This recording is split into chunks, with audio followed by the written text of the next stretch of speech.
Você já parou para pensar no que aconteceria se uma profecia bíblica escrita há 2000 anos se cumprisse exatamente nos nossos dias? E se eu te dissesse que isso pode ter acabado de acontecer, diante dos nossos olhos, mas quase ninguém percebeu? A morte do Papa Francisco, justamente um dia após o domingo de Páscoa, não é apenas uma coincidência trágica. Para muitos estudiosos das Escrituras, isso carrega o peso simbólico de um cumprimento direto do que está escrito no Apocalipse 17. É estranho, eu sei. A maioria das pessoas nem liga para esse tipo de coisa até que os sinais começam a se alinhar de forma quase assustadora. E é aqui que a história começa a ficar séria. O oitavo rei. A besta escarlate. Os 7 montes. Tudo isso parece parte de um enigma antigo que, de repente, começa a se encaixar perfeitamente na realidade atual. Talvez você ache tudo isso exagerado. Mas e se não for?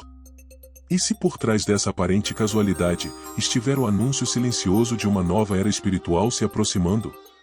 Não estamos falando apenas de religião ou teorias da conspiração, mas de interpretações proféticas que atravessaram séculos e que agora batem à nossa porta com urgência. Neste vídeo, vamos mergulhar em uma jornada surpreendente pelos mistérios do Apocalipse. Vamos decifrar juntos os símbolos, entender os reinos mencionados e explorar por que a figura de Francisco pode ser o elo entre a profecia antiga e a realidade moderna. Prepare-se para expandir sua visão e talvez até rever tudo o que você achava que sabia sobre os tempos finais. A pergunta não é se isso tudo é real, mas se você está pronto para enxergar além do óbvio. A morte do Papa Francisco em 21 de abril de 2025, logo após o domingo de Páscoa, não passou despercebida para quem acompanha os sinais dos tempos. Para muitos intérpretes das Escrituras, esse evento marca um possível cumprimento profético descrito no Apocalipse 17, mais especificamente sobre o oitavo rei. Essa coincidência de datas um dia após a maior celebração da fé cristã acendeu o alerta entre estudiosos que há tempos observam os movimentos do Vaticano com atenção. Há quem diga que nada é por acaso quando se trata de profecia bíblica. O Papa Francisco não foi apenas mais um líder da Igreja Católica, ele representou uma quebra de paradigmas. Primeiro Papa jesuíta, vindo do Hemisfério Sul, com uma postura humilde voltada para as questões sociais. A sua trajetória se alinha com a ideia de uma figura que rompe com o sistema e cumpre um papel disruptivo no cenário espiritual e profético. A escolha do nome Francisco, que remete a São Francisco de Assis, símbolo de simplicidade e reconciliação com os pobres, também é interpretada como um sinal. Muitos apontam que seu papado foi um divisor de águas entre uma era e outra dentro da Igreja. E agora, com sua morte em um momento tão carregado de significado espiritual, a pergunta que ecoa é: será este o início de uma nova fase profética para o mundo? A coincidência com o domingo de Páscoa é especialmente poderosa. Essa é a data que celebra a ressurreição de Cristo, o ponto central da fé cristã. A morte do líder máximo da Igreja justamente após essa celebração levanta questões sobre o que está sendo encerrado e o que está prestes a começar. Pode ser o fim de um ciclo espiritual e o prenúncio de novos acontecimentos proféticos que se aproximam. Alguns analistas bíblicos vão além e sugerem que o momento da morte foi um tipo de assinatura divina marcando a transição entre reinos e cumprindo exatamente o que está descrito no livro do Apocalipse. O oitavo rei, que vem após os 7 anteriores, e que caminha para a perdição, se encaixaria na figura de Francisco segundo essa linha de pensamento. Uma ideia polêmica, sem dúvida, mas que atrai atenção justamente por sua força simbólica. Independentemente de crenças pessoais, o fato é que essa morte despertou algo. Um novo interesse por profecias, um retorno aos textos sagrados, e uma inquietação global quanto ao que está por vir. É como se uma cortina tivesse sido aberta, revelando que os eventos do nosso tempo talvez estejam mais entrelaçados com os escritos antigos do que imaginávamos. E isso, por si só, já merece nossa atenção. O capítulo 17 do Apocalipse apresenta uma das passagens mais misteriosas e debatidas das Escrituras, a visão dos 7 reis. Segundo o texto bíblico, 5 já caíram, um existe, e o outro ainda não veio, e quando vier, deve durar pouco tempo. Essa sequência aparentemente enigmática vem desafiando estudiosos há séculos, mas muitos acreditam que ela esteja finalmente se desenrolando diante dos nossos olhos. A figura do Papa Francisco como oitavo rei é um dos pontos centrais dessa teoria profética. Para entender isso, precisamos olhar para as interpretações mais aceitas dessa profecia. Uma linha teológica clássica associa os 7 reis a grandes impérios da história bíblica: Egito, Assíria, Babilônia, Pérsia, Grécia, Roma Imperial e Roma Papal. Já outra corrente, mais recente, propõe que esses reis sejam, na verdade, papas que governaram o Vaticano desde a assinatura do Tratado de Latrão, em 1929. Esse tratado estabeleceu oficialmente o Estado do Vaticano como soberano, um marco simbólico e profético para alguns. Se seguirmos essa segunda linha, o Papa Francisco se encaixa como o 8º Papa reinante desde essa nova fase vaticana. Isso coloca sua liderança diretamente no centro da profecia e sua morte, como já vimos, em um ponto estrategicamente simbólico. O fato de o texto do Apocalipse afirmar que esse 8º rei vai à perdição reforça ainda mais a ideia de que seu papado representaria a transição para tempos apocalípticos. Há quem questione a literalidade dessa leitura, claro. Mas mesmo os mais céticos se impressionam com o modo como os números, os fatos históricos e os símbolos bíblicos parecem se alinhar de maneira quase cinematográfica. O Apocalipse não é um texto fácil, ele exige estudo, discernimento e sensibilidade espiritual. E é justamente por isso que tantos estudiosos voltaram a ele com renovado interesse nos últimos tempos. A discussão sobre os 7 reis também toca em algo mais profundo: a sucessão de poderes ao longo da história da humanidade. Seja por impérios ou líderes religiosos, há sempre uma linha invisível conectando os reinos e os acontecimentos globais a algo maior, uma narrativa profética que parece se desenrolar com precisão inquietante. E se o 8º rei realmente representa o fim de uma era? O que viria depois? Talvez estejamos diante de um daqueles momentos em que o espiritual e o histórico se entrelaçam de forma definitiva. Um ponto de virada, como se o roteiro do céu estivesse revelando uma nova cena da história da humanidade. E o mais impressionante é perceber que isso tudo não está em um livro escondido, mas justamente na Bíblia, aberta diante de nós. Quando o assunto é Apocalipse, as interpretações são tão diversas quanto as tradições religiosas que se debruçaram sobre o texto. No caso dos 7 reis e do 8º que caminha para a perdição, surgem 2 grandes linhas de pensamento: uma, mais antiga, que vê os reis como impérios históricos; outra, mais recente, que os interpreta como papas específicos após a fundação do Estado do Vaticano. Ambas as visões, por mais distintas que pareçam, convergem em um ponto: algo grandioso e profético está em curso. Na abordagem clássica, os 7 reis representam impérios que marcaram profundamente a história do povo de Deus: Egito, Assíria, Babilônia, Pérsia, Grécia, Roma Imperial e Roma Papal. Essa visão tem forte apelo simbólico, pois esses reinos foram, em diferentes épocas, responsáveis por perseguições, cativeiros e conflitos espirituais. O 8º rei, segundo essa perspectiva, seria um retorno intensificado do poder romano religioso, uma figura híbrida de autoridade espiritual e política. A segunda interpretação ganhou força após o Tratado de Latrão em 1929, que criou o Estado do Vaticano. A partir desse momento, muitos estudiosos começaram a contar os papas como reis proféticos, sendo o Papa Francisco o 8º. Essa teoria propõe que os papas não são apenas líderes espirituais, mas também figuras com papel escatológico na linha do tempo bíblica. A contagem, curiosamente, parece se encaixar com precisão desconcertante. É importante notar que essas interpretações não são meramente intelectuais, elas afetam a forma como muitas pessoas enxergam o mundo atual. Afinal, se as lideranças religiosas são parte do cumprimento de uma profecia milenar, isso muda completamente o jogo. Não estamos mais falando de teologia abstrata, mas de eventos com implicações diretas no cenário político e espiritual global. Outro ponto fascinante é como essas interpretações dialogam com símbolos visuais e culturais. A besta escarlate, os 7 montes, a mulher vestida de púrpura, todos esses elementos possuem ressonância histórica com Roma, o Vaticano e o sistema religioso ocidental. O Apocalipse parece ter descrito, com imagens ricas e detalhadas, estruturas que só fariam sentido séculos depois. Isso por si só já é suficiente para fazer qualquer um parar e refletir. E se tudo isso for realmente mais do que coincidência?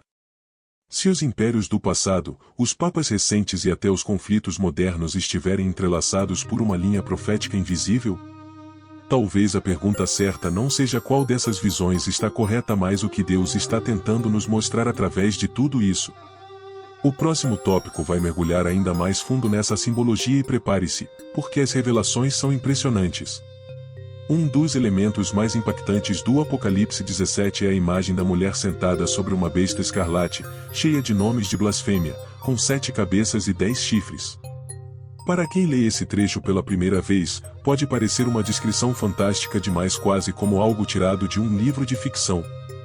Mas, quando se começa a estudar o contexto simbólico e histórico, essa imagem ganha uma clareza assustadora. Os 7 montes sobre os quais a mulher está sentada são tradicionalmente interpretados como referência direta a Roma, conhecida há milênios como a cidade das 7 colinas. Essa associação não é recente. Já nos primeiros séculos do cristianismo, teólogos apontavam para Roma como possível centro dessa profecia. A mulher, por sua vez, é descrita como vestida de púrpura e escarlate, cores associadas à autoridade eclesiástica, e segurando um cálice de abominações.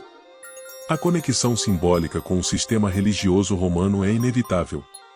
A besta escarlate, por outro lado, representa o poder político que coopera com o sistema religioso por um tempo, mas que depois a rejeita e a destrói. Essa relação de aliança temporária e traição futura tem ecos na história real: impérios e religiões que se apoiaram mutuamente, até que um passou a combater o outro. Essa dinâmica aparece não só nas escrituras, mas em várias fases da história da humanidade. O curioso é que o Apocalipse já previa isso com uma precisão simbólica impressionante. Os 10 chifres são entendidos por muitos como representações de reinos ou nações que darão poder à besta por um tempo curto, reforçando o caráter global e político do fim dos tempos. Em tempos de globalização, alianças geopolíticas instáveis e governos que crescem em influência num piscar de olhos, essa ideia parece menos apocalíptica e mais realista. É como se o livro mais misterioso da Bíblia estivesse descrevendo os bastidores da geopolítica atual. A relação entre o poder religioso e o poder político é, portanto, central nesta parte da profecia. E é exatamente isso que muitos acreditam estar se desenrolando hoje: uma fase de crescente fusão entre religião, ideologias globais e autoridade política. Quando essas esferas se misturam demais, a história nos mostra que algo sempre acaba saindo do controle. E é aí que os estudiosos do Apocalipse apontam os sinais. Talvez você nunca tenha pensado que um texto escrito há quase 2000 anos pudesse descrever, com tanta precisão, a estrutura de poder que vemos no mundo moderno. Mas é justamente isso que dá força a essa profecia. O que vem a seguir não é menos impressionante: a figura do Papa Francisco como uma peça-chave nessa engrenagem profética. Vamos explorar isso agora. Desde o início de seu papado, Francisco já demonstrava que seria diferente. Primeiro Papa jesuíta, vindo do hemisfério sul, e com um estilo de vida muito mais simples do que seus antecessores, ele quebrou protocolos, quebrou tradições, e para muitos, quebrou também o silêncio profético que pairava sobre o Vaticano há décadas. Sua ascensão foi vista por alguns estudiosos como o início de um novo ciclo dentro da própria estrutura religiosa. Ao escolher o nome Francisco, ele fez mais do que homenagear um santo. Ele estabeleceu um marco simbólico. São Francisco de Assis era conhecido pela renúncia à riqueza, amor à natureza e compromisso com os pobres. O Papa Francisco, seguindo esse espírito, dispensou luxos, recusou residir nos aposentos tradicionais e passou a caminhar entre o povo com naturalidade. Essas atitudes geraram admiração, mas também desconfiança entre os mais tradicionalistas. Teologicamente, ele se distanciou de posturas rígidas. Abriu espaço para o diálogo interreligioso, promoveu encontros com líderes muçulmanos, judeus e até representantes de crenças não cristãs. Alguns viram nisso um gesto de reconciliação global, outros, um sinal de que a profecia sobre a unificação espiritual do mundo descrita no Apocalipse como uma falsa paz religiosa poderia estar se cumprindo diante dos nossos olhos. Outro ponto que intensificou as discussões foi sua participação ativa em pautas globais. Francisco se tornou um porta-voz em temas como meio ambiente, crise migratória e desigualdade social. Para alguns, ele foi um profeta moderno; para outros, um líder com influência política disfarçada de espiritualidade. A verdade é que seu papel ultrapassou os limites da Igreja, e isso o coloca diretamente no radar de quem estuda os reinos proféticos. Ele também promoveu reformas internas, desafiando estruturas enraizadas e enfrentando resistência dentro da própria Cúria Romana. Muitos acreditam que essas ações não foram apenas administrativas, mas proféticas. Uma tentativa de sacudir o templo antes que algo ainda maior viesse à tona. E agora, com sua morte recente, surge a sensação de que ele foi o último elo de uma transição global de algo antigo para algo ainda indefinido. Essa figura disruptiva, vista por uns como reformador e por outros como um sinal de juízo iminente, pode muito bem se encaixar na descrição do oitavo rei do Apocalipse.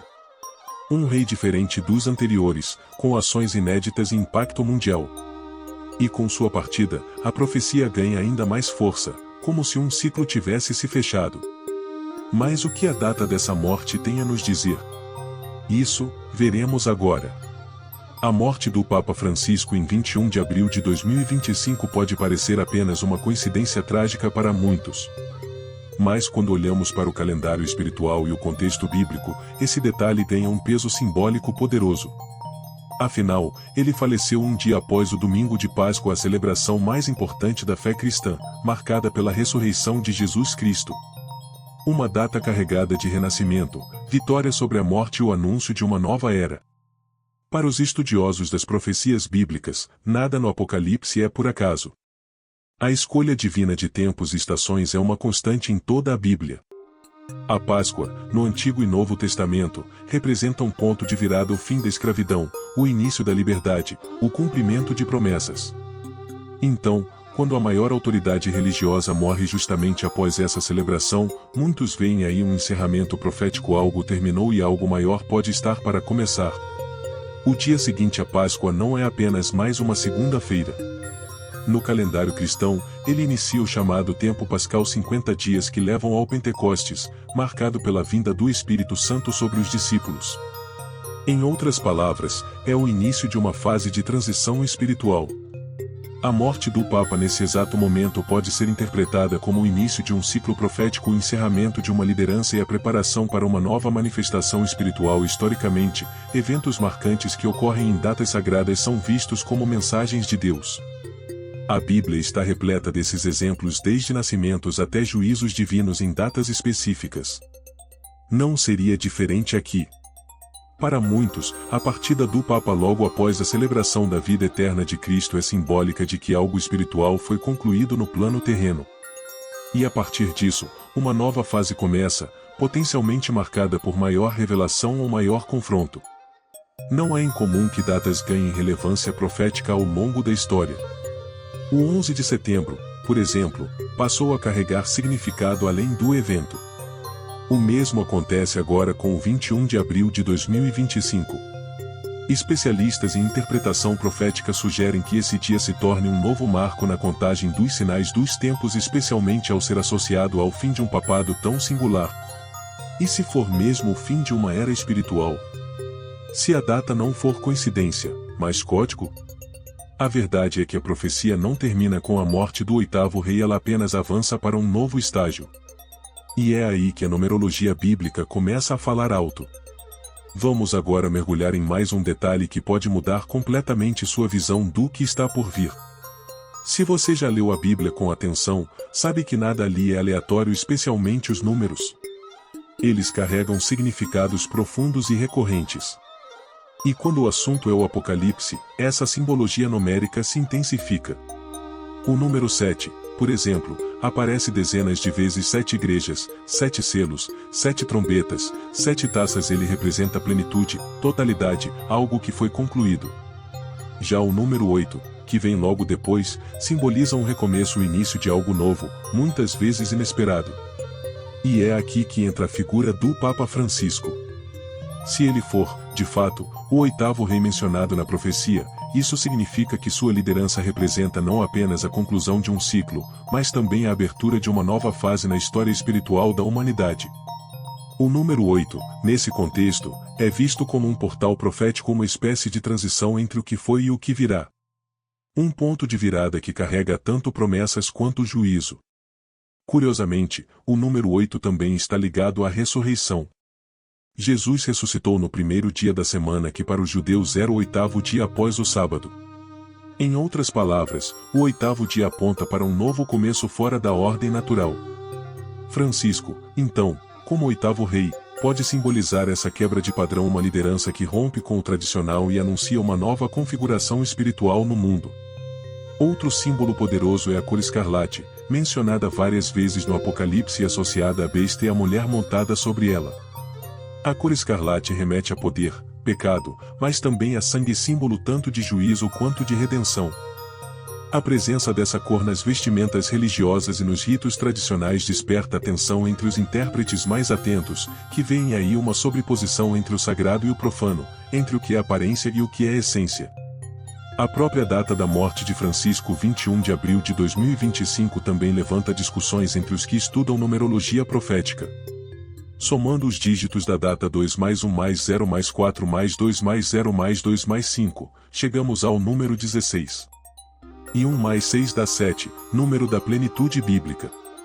Mais uma vez, a profecia parece se manifestar nas entrelinhas, nos detalhes, nos códigos ocultos que só quem está atento consegue perceber.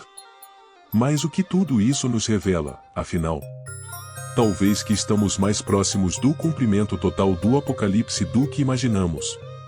Talvez que os símbolos estão se manifestando, não em sonhos ou visões, mas em eventos concretos do nosso tempo.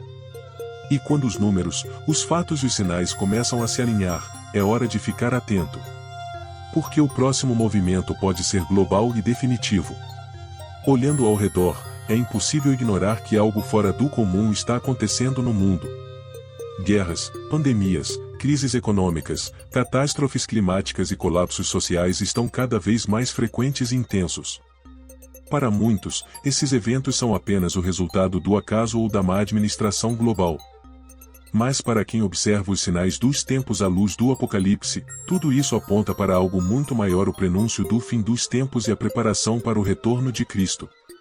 A profecia não fala apenas de eventos isolados, mas de uma convergência de crises que afetam todas as áreas da vida humana. Vemos uma aceleração tecnológica sem precedentes, com inteligência artificial, vigilância digital e biotecnologia alterando a forma como vivemos, pensamos e decidimos. Essas inovações, embora fascinantes, também carregam um potencial sombrio de controle, manipulação e até dominação espiritual, como muitos estudiosos já alertam há décadas. Outro ponto que chama a atenção é a crescente unificação de ideologias. Líderes de diversas nações, religiões e culturas estão se reunindo sob o discurso de paz e segurança global. Isso soa bonito na teoria, mas para quem conhece 1 Tessalonicenses 5:3, a frase "quando disserem paz e segurança, então virá repentina destruição" surge como um alerta direto.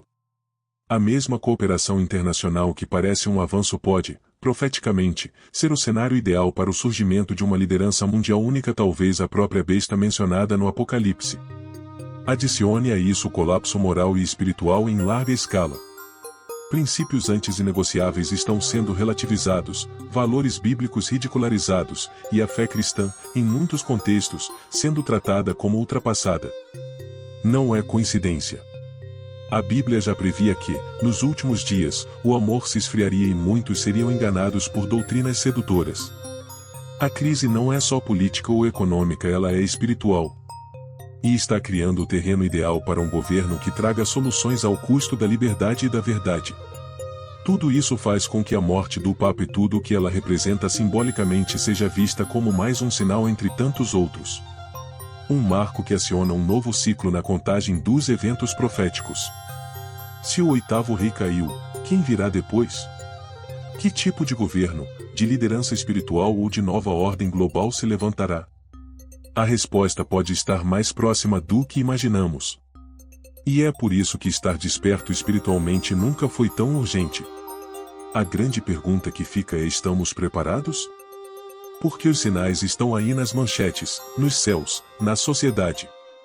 E ignorá-los pode ser o maior erro da nossa geração. Mas há esperança. Porque o mesmo Apocalipse que fala de juízo também fala de redenção, de vitória e do retorno glorioso de Jesus Cristo. E esse retorno, segundo os sinais, está mais perto do que nunca. Depois de tudo isso, a pergunta que não quer calar é: o que você vai fazer com essas informações? Ignorar pode parecer mais fácil, mas será mesmo o mais sábio? Os sinais estão cada vez mais claros, os eventos se intensificam e as peças do tabuleiro profético continuam se movendo. O Apocalipse não é apenas um livro de mistérios, é um mapa espiritual para os dias mais desafiadores da história humana. E se você chegou até aqui, é porque já está sendo despertado para algo maior. Agora é hora de refletir: sua vida está alinhada com o que realmente importa? Você está espiritualmente preparado para o que vem? Que tipo de legado está construindo? A profecia não foi escrita para nos assustar, mas para nos preparar e principalmente, para nos conduzir à verdade que liberta, transforma e salva. Volte às Escrituras. Ore como nunca. Pergunte a Deus o que Ele quer te mostrar neste tempo.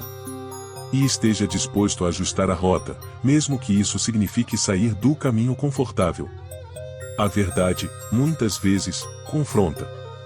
Mas ela também liberta. Se essa mensagem falou ao seu coração, inscreva-se no canal, ative as notificações e compartilhe este vídeo com alguém que também precisa entender os sinais dos tempos. Este pode ser o alerta que muita gente está esperando e ainda não percebeu.